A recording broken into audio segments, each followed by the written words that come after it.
Hello and welcome. I'm Dr. Adam Dorsey, a psychologist in Silicon Valley, and I am the host of Super Psyched, a podcast dedicated to supercharging your life. Each episode contains fun, high-quality interviews with experts looking at psychology from all angles. Super Psyched is your tool to get more of what you want in your life and less of what you don't. Have you ever had such a great conversation that you simply had to have more time? Silly question, I know. We've all had that. But one of mine recently was with my guest, Lori Gottlieb, during her superb interview for episode 104 about 8 weeks ago. After we spoke, I said, there's so much more I'd like to ask you. Fortunately, she was game. So later that same afternoon, we recorded this episode.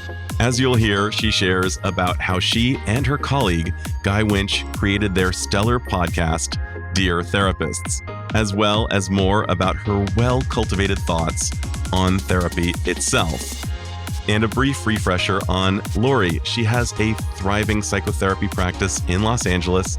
She's authored multiple books, including Maybe You Should Talk to Someone, which has sold over 1 million copies. In addition, her TED Talk is magnificent and has millions of views. And she has a TV show in the works. I can't say enough about Lori, and I hope you'll listen to both episodes.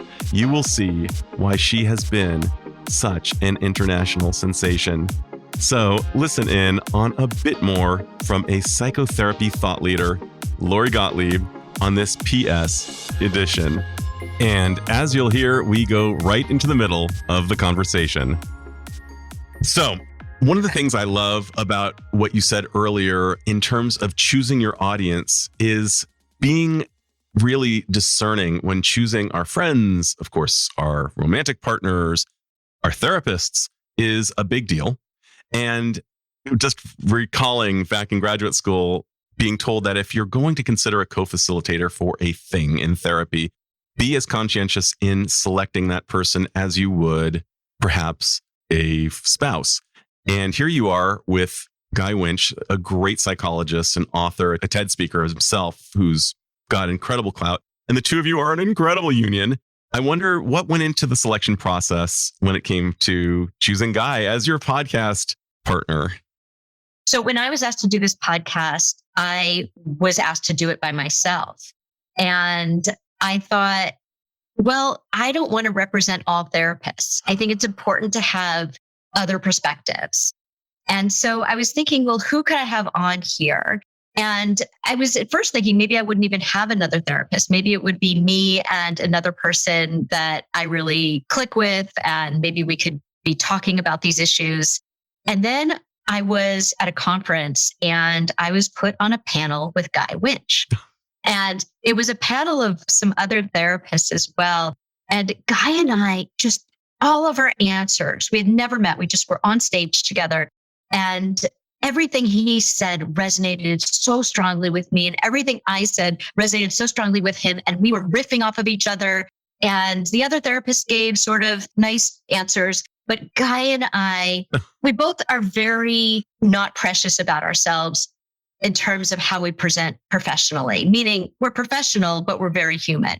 And Guy had done stand-up early on in his life. And I come from a media background. And we were just ourselves presenting our ideas. And it was just such incredible chemistry between us. And as it happened, my TED Talk, so I was about to do a TED Talk, and it was due in like a week. And I'm at this conference and I'm trying to write my TED Talk. And Guy, of course, had done a couple of TED Talks at that point. And so I said to him, can you look over my TED Talk right after the event? So he said, sure. So we got in a room together and he looks over my TED Talk and I start going over my talk with him. And then I start telling him about this podcast. And then I randomly say to him, hey, I know we've only known each other an hour, but do you want to be my co-host on this podcast? Way. And he laughs. And I said, I know it's really, I'm not kidding. Oh my God. Just a spectacular intuitive moment like this has to happen. Yes. And it's really funny because then it's sort of like a shotgun wedding. You're sort of like, wait a minute, what did I just do? Like, I don't even know this. I don't even know how we would work together. I've never seen him do a session. The people that I would be considering would be people that I know their work. I know how they work. And I knew Guy's work, but I didn't know what he's like when he's dealing with someone in a session. So what's interesting about the podcast is that it's not as though we discuss the cases beforehand. Someone writes in a letter and one of us picks the letter and reads the letter, and we're hearing it for the first time right there on the podcast. The person comes on, we do a session with them. And then at the end, Guy and I, right there on the spot, give them advice, like homework that they have to complete within 1 week so that people can see, okay, we learned a lot during the session, but how do we apply it? It's what I was talking about earlier about insight is the booby prize of therapy. Totally. What do we do with it afterward? So we want to make sure that the session sticks. Yes. So we give them the homework and then they have 1 week to complete it and they come back and tell us how it went so that we can make some kind of shift with them. And hopefully they'll carry that forward. And in fact, we do year-long follow-ups with people from previous seasons so we can hear how it worked long-term. But the interesting part is that Guy and I are literally, it's like doing improv, which therapy is anyway. For sure. But you don't have to worry about what the other person's going to say or where they're going. And what I found about working with Guy is that often he will say something and I'm thinking, what is he doing? I was just on this track and now he's over there and what just happened?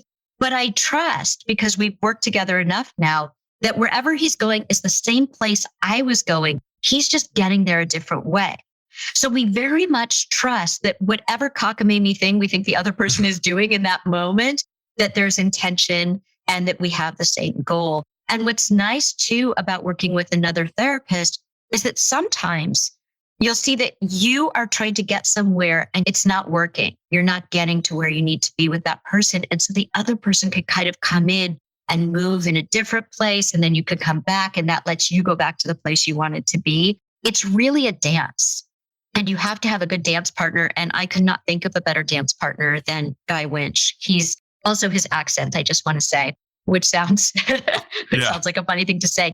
He has a British accent. He sounds incredibly calming and we have a different energy. So you can hear his energy is different from my energy. And I think that works really well for the people who come on the podcast. They get two very, very different people, different tone of voice, different way of getting to a place. Different culture, yeah. Or different culture. He has more of an international background. And it's really been a growth experience, I think, for both of us, because I learned so much from Guy by watching him do what he does. And he has said to me that he has learned a lot from me by watching what I do. And he's even said so many times, he said, I'll be in session and I'll be stuck and I'll think, what would Lori say right now? And it's so funny because I've done the same thing where I think if I were on the podcast with Guy right now, what is the thing he would do in this moment? We're very lucky that it worked out, given that we were complete strangers doing something that feels so incredibly intimate, which is going into people's lives in these very personal ways and in these very deep ways. And you have to trust your partner in this. And I trust Guy completely.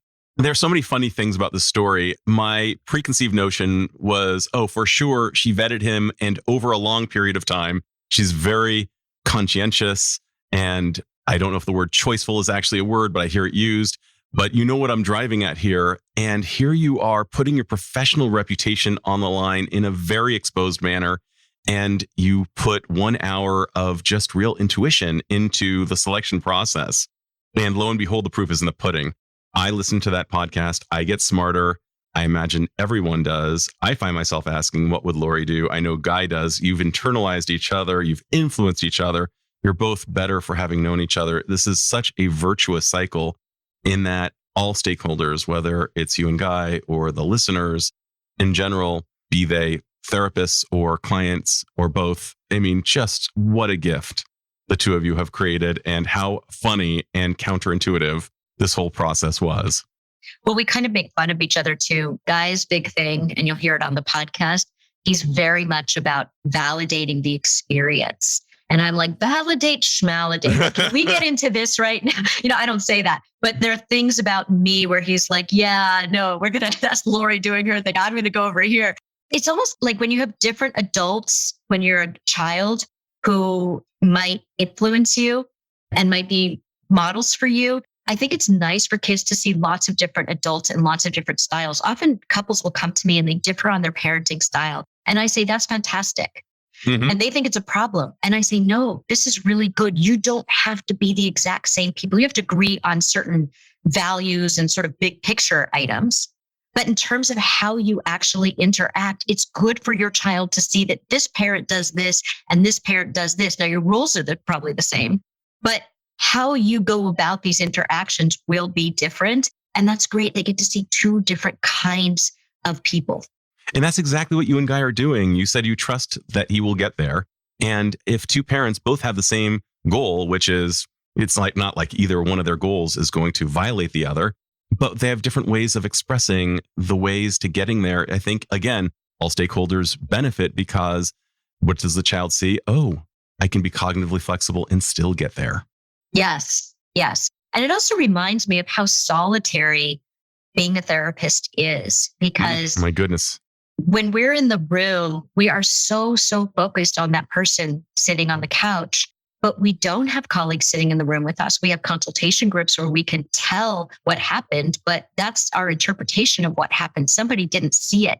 Guy can see things happening in the moment. I can see things happening in the moment when Guy is working with somebody.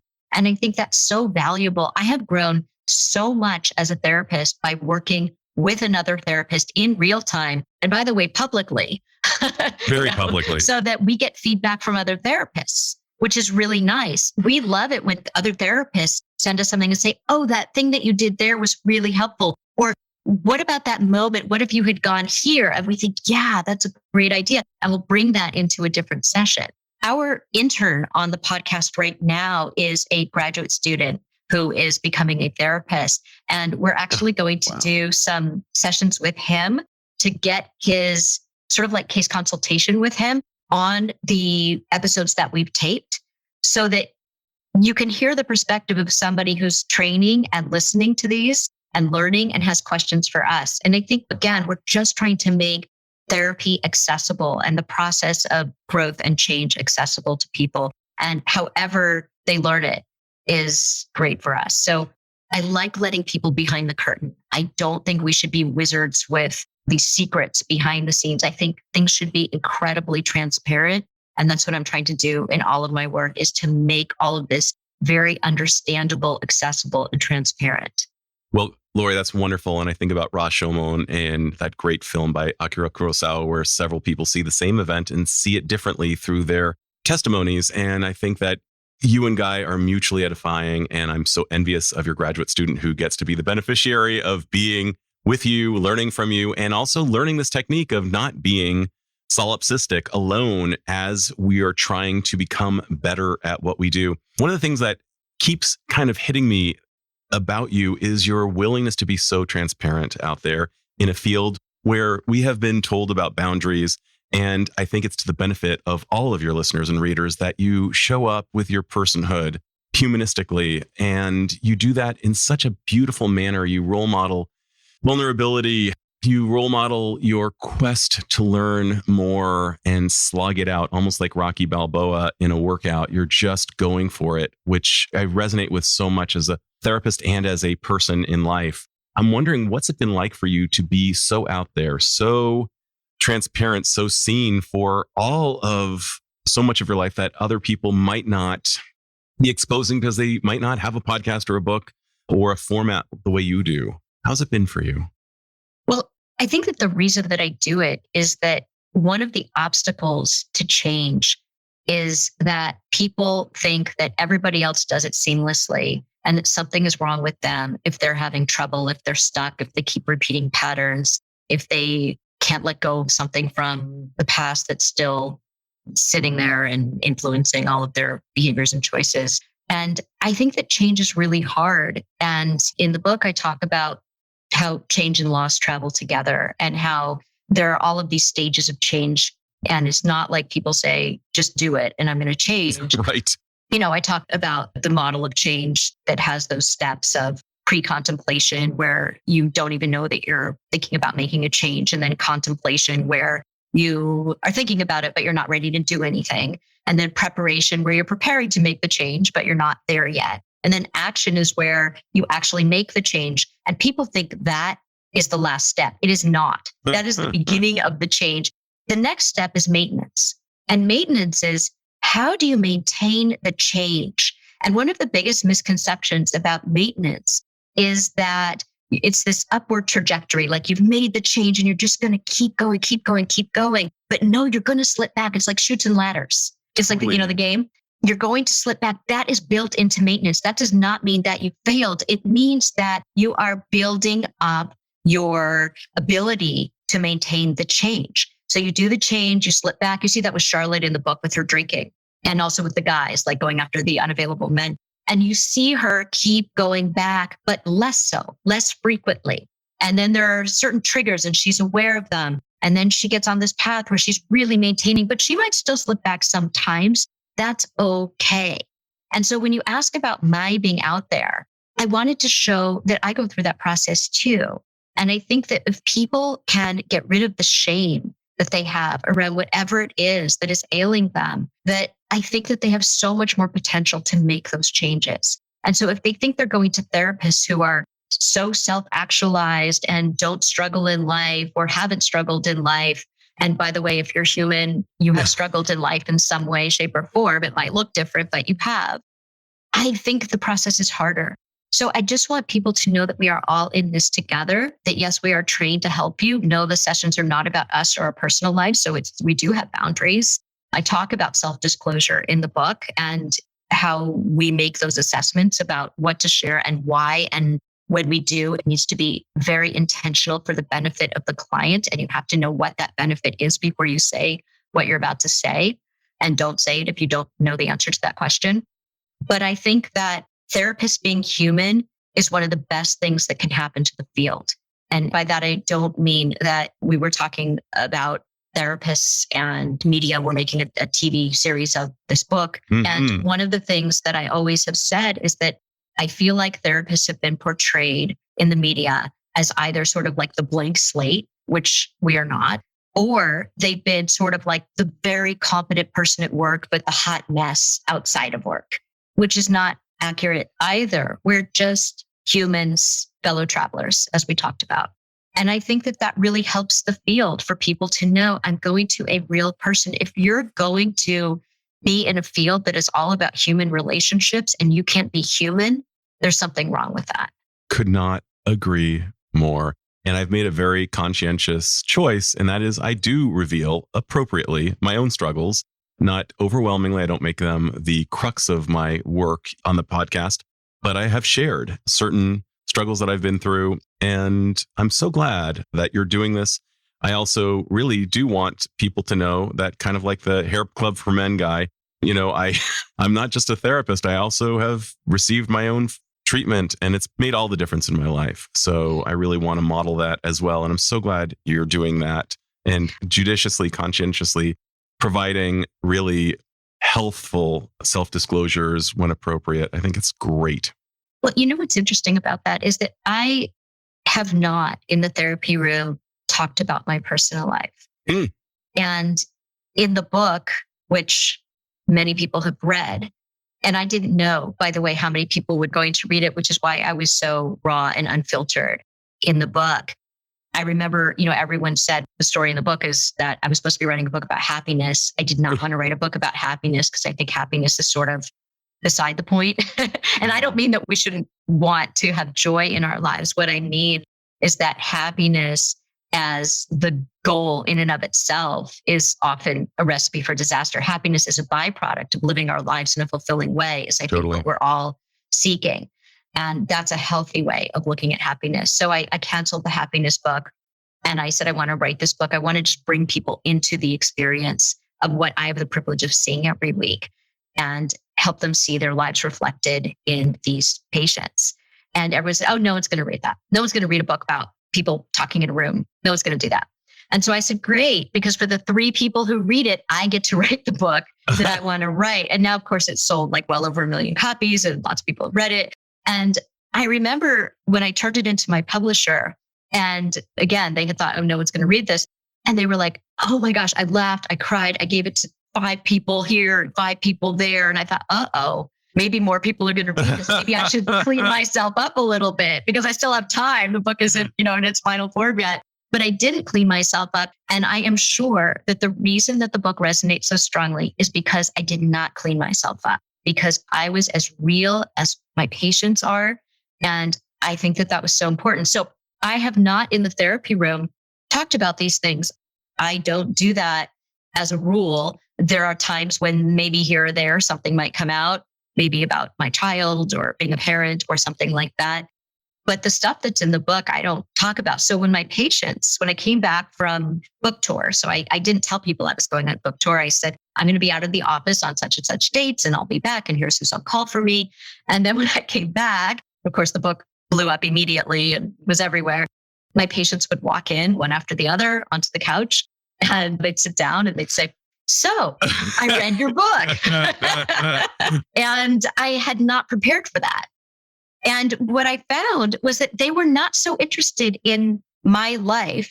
They were interested in all of the things about like that time when I asked Wendell if he likes me or my experience as a patient, all of the relatable aspects of being in therapy. And they would do it in a kind of an indirect way. Like, that time when you asked your therapist if he liked you? I really love that part. It's like, do you have a question for me? There's a question there. There's a question there. And also just the ways that they saw themselves in the different patients where we could deepen our work together now, because now they felt like, oh, there's something I haven't been telling you that I want to talk to you about that I was ashamed to talk about. But now that I've seen all your other patients talk about it, I feel like I could talk about it too. So it was less about, let's talk about what you talked about in your therapy and more, let's talk about the things I haven't been talking about that I now want to talk about with you in our therapy. Totally. And one of the things I love about the way you work and the way any really good therapist works is by listening to what's not being said. And you're very good at that, as illustrated in the book. And I got the feeling as I was reading the book, oh, yes, I would definitely refer people to you. There's just no question that you're good at what you do, and it comes through in the book. And so glad to have you as a colleague. Oh, well, likewise. Absolutely. Has there been a book that has been particularly dear to you that has informed the way you live your life? Perhaps a book that you return to from time to time? So many. If you could see, there's just books packed around my house. I loved Olive Kitteridge and the sequel and anything by this author, Lucy Barton. I love novels that, I think the best novels are novels that really reveal a psychological truth that we haven't been able to articulate. Yes. And there it is on the page. And just with this beautiful language, I don't mean fluffy language. I mean just plain language that kind of says the thing that you've been feeling, but you've never had words for the experience. And I have experienced that too. So like when you're on that page and you take in a breath, like, yes, I know that. I felt that.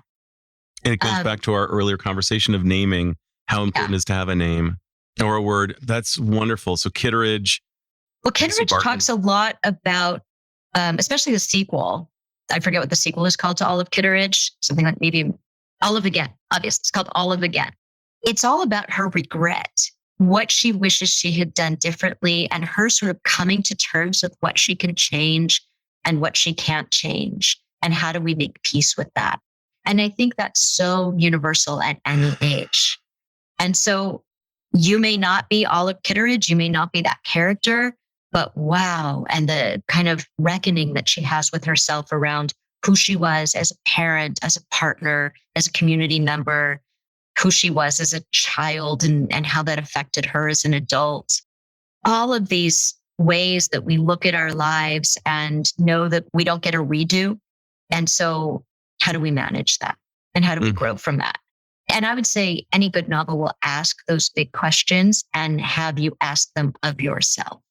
Totally. So I think reading and writing as a therapist are so helpful. I mean, I have a career as a writer, and that was my career before I was a therapist. And I think that it informs my work every day, not just what we were talking about earlier about helping people edit their stories, but also because I think that it helps you to articulate something for the client, to help them articulate something the way that you struggle as a writer to articulate something, you could tell they're struggling to articulate something. And you can use the tools that you use as a reader and as a writer to help them form their own way of making sense of and describing their experience. So I think they go very hand in hand. I'm thinking about how much pain a child experiences when they're trying to articulate something that they can't. And you can see them scrunching and grimacing in a way that we adults experience as well, just more psychically. So the ability to write is so crucial. The willingness to read a brilliant, psychologically minded novel can be so helpful to us to help us give words to the previously unnameable. That idea, we need to name it to tame it. What we can't feel, we can't heal. All those things really come about through reading. And I'm so grateful to these authors who've exposed themselves perhaps even more than they would have in the doctor's office when they've had to disrobe by sharing with us their intimately held, soulful truths or quests or longings. It's so helpful to be in the company of great books. Well, I should say that I wrote a piece for the New York Times about bibliotherapy, which is where I recommend books to my clients all the time. And I think it's really important because there's something that happens when you're sitting face to face with somebody. And then there's something that happens when you say, I think this might resonate with you. Take a look at this if you get a chance. And they'll read that and say, I wish I read that 10 years ago. Or it's so relevant to what we're talking about. It's almost like, I love independent bookstores because when you go in an independent bookstore and if they know you, they'll say, you should read this book. And you're like, I'm not sure I would like that book. And they're like, no, just trust me, read this book. I generally find that they're right. That's a book that I might not have selected for myself. And I'm so glad that they said, you should read this. I feel like sometimes I'm like a librarian or a bookseller where I'm recommending things. I'm curating book lists for people. I don't do it all the time, but certainly it comes up a lot. And so in my piece in the New York Times, I talk about when and how and why I do that. And I think there's no one way to do therapy. I bring in a lot of different resources because I just think you have to come in from a lot of different angles. And again, that goes back to change and that thing about how even the reason that change is so hard is because we lose the familiar. And even if the familiar is unpleasant because we want to change it, we're still losing the devil we know. We're losing our sense of comfort. And so anytime you make a change, you have to go into this place of uncertainty. And humans as a rule don't do well with uncertainty because we want control. And uncertainty is the opposite of control. Even if it's a really positive change, like I'm going to get out of this relationship that has not been working for 10 years. Or I'm going to do this great new job that I've been wanting. I've been wanting this job forever, but I'm so scared. Oh, maybe I shouldn't take it. It's so far away, the commute, right? Totally. It's all the reasons that we get afraid of making change. And again, changes that we know are good for us, changes that we know will lead to our growth. We have to let go of the familiar, which is why, like Charlotte in the book, she keeps going after the same kinds of guys, even though she knows that it's going to be the same story at the end, that it's going to have the same ending. Because it's familiar to her. She goes on a date with someone who seems like he's the kind of person that she keeps saying, I can never meet. And then there he is right there and he likes her and he wants to go on a second date with her. She's like, yeah, no chemistry. Right. And you see in the book, you see her evolve around this. And then she finally realizes, wait a minute, I am terrified of something that going out of my comfort zone and being with someone who actually will see me, being with someone who was actually available to me. I don't know how to do that. I know how to do the thing where I get hurt, but I don't know how to do the thing where I don't get hurt. And there's so much loss venturing into the unknown, including not satisfying that repetition compulsion of actually having that healing experience with the alcoholic father by not marrying the alcoholic man, so to speak. Or the unavailable person. Suddenly he was unavailable, but I made him available. Well, that's what in the book I talk about repetition compulsion with Charlotte, because there's this idea that, first of all, I think we don't recognize that we're choosing someone exactly like the person who hurt us. The person kind of looks different. And then you start to get to know them. And it's like, oh, wow, he does have a deep problem. What do you know? Because you have radar. Totally. For the type of person who hurt you in childhood because it's familiar. That was your experience of nurturing. And it didn't feel very nurturing, but that was your experience of it. And so it's kind of like, oh, you look familiar, come closer. Yeah. And then the person comes closer and it's like, oh, wait a minute. And then You're exactly who I need to be away from. But unconsciously, you're exactly the person that I'm going to win this time. Right. So this time I'm going to win. This time you're going to treat me the way that I wanted to be treated. This time I'm going to fix you. And then I will have fixed my childhood. And of course, it never works that way. But that's the idea behind repetition compulsion is I'm going to keep repeating it. And I'm going to master it. And I'm going to win this time. And when people get rid of that fantasy and they start doing the grief work, because what you need to do instead is go into the grief work. You need to do the grieving of the loss that you will never have the thing that you wanted to have. I said to Charlotte at one point, you're going to have to let go of the fantasy that you can have a different childhood in order to have the kind of adulthood that you want to have.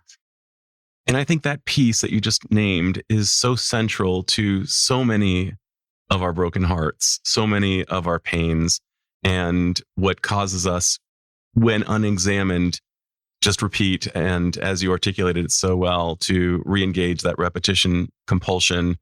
And then, of course, the grieving part of recognizing that underneath that compulsion to repeat ourselves, that we will not be gratified in this lifetime. We will not have that experience that we want so badly, that our souls long for.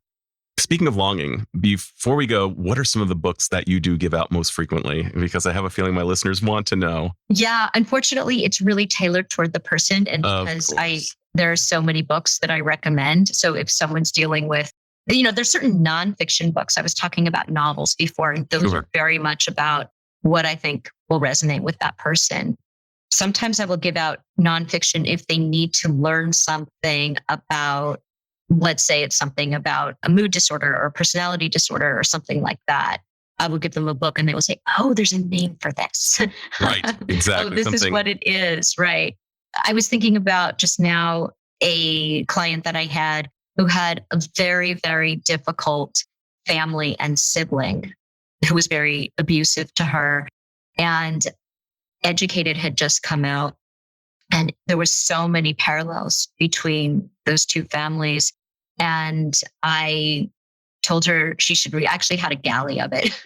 It wasn't even out yet. I had a galley of it, and it was in my office, and I just handed it to her. Wow, that's amazing. And that was a game changer for her, because this was one of these things where none of her friends could relate. She couldn't tell people about it, because she felt like no one will understand. It felt so specific to her. And then to read someone else's experience of it was just opened up this whole new world for her. So I really recommend books just in the moment. It's not like I'm sitting there every session giving people a book to read. Right. It's just, I happen to really feel like however your experience is articulated and however it might speak to you, I'm either going to do that in the room or I'll do that with outside resources, whatever. Well, I'm going to share with you one of my all-time faves, and that would be The Middle Passage by James Hollis, a Jungian analyst who writes about kind of this midlife, this kind of going through. It's only 100 pages, but I describe it as having a cup of tea with Yoda. It's like it's talking with the world's smartest person about what does this thing mean? And it's very dense, but very readable at the same time. I, like you, tailor my bibliotherapy based upon what the person needs. So there is no one size fits all with me either. And I draw from a gazillion books. I listen to approximately 3 books a week, and I couldn't be a bigger geek when it comes to this. So it goes the other way too. So sometimes a client will come in and they'll say, I read this book and it was life-changing for me. I will often read that book. Totally. Me too. Because I want to be able to talk about it with them. And I want to be able to understand exactly what it was. Or they'll come in and they'll read a paragraph from it. And then I want the context. So I'll read more of it. I think it's really helpful. I think that the relationship that we have with our clients is, again, it's so human. And there are these rules from grad school about what you can and can't do. There are certain rules that are very clear about what you can and can't do. And of course, we follow those. And they're good. But they're good rules. They're great rules. They're important rules. And when I hear stories, by the way, sometimes people will come to me and they'll tell me stories. I think that the people who cross the boundaries that you should never cross tend to be inexperienced therapists. That they think they're joining with their client. It's like the young mom who wants to be really cool. Like, I want to be the cool mom. So we're just going to eat junk food and have no rules in our house. I'm just going to be their friend, not their parent. I'm going to be their friend, not their parent. I think sometimes that inexperienced therapists feel some pressure to be liked by their clients. And you can't force that. You either are going to click with a client or you're not going to click with a client. And it's okay if you don't. There have been clients that just don't click with you, Right. me. Sure. And that's fine. I want to help them get to someone that they do click with. Absolutely. It's incumbent upon us to be authentic in that way and to recognize that the literature predicts it's the quality of the two people, the match of the two people in the room that predicts a good outcome. And we can't force that. And you don't have to be similar. That is the one thing such a revelation to me. So in the book, I talk about how Charlotte seemed like me 20 years ago in certain ways, not in the specifics like I did. I understood. Not you were dialed back. I didn't have a drinking problem. Right. Inappropriate guys in that way. I do remember. But I mean, just in terms of some of the parental stuff and her really wanting a mother figure in me and my really wanting a mother figure in someone at that age as well, just so many similarities. And I think that makes it harder in some ways because you have to make sure that your stuff doesn't bleed into the room in a way that you lose her stuff. But what I found is that I think so when we were training, people were like, oh, I love that. I just got assigned this person in. I love them because they're so like me. And I think, uh-oh. Now I think that, I think it's better that you have a wide range of people. You learn so much more and you're able to help all kinds of people. What a great insight. And I love being a Lori Gottlieb friend and geek. Just way too much fun with you to talk shop and about really meaningful things. Oh, well, likewise. This is Dr. Adam Dorsey thanking you for listening to Super Psyched. If you know anyone who might like it or who might benefit from listening, share it. And if you like the episode, please hit subscribe.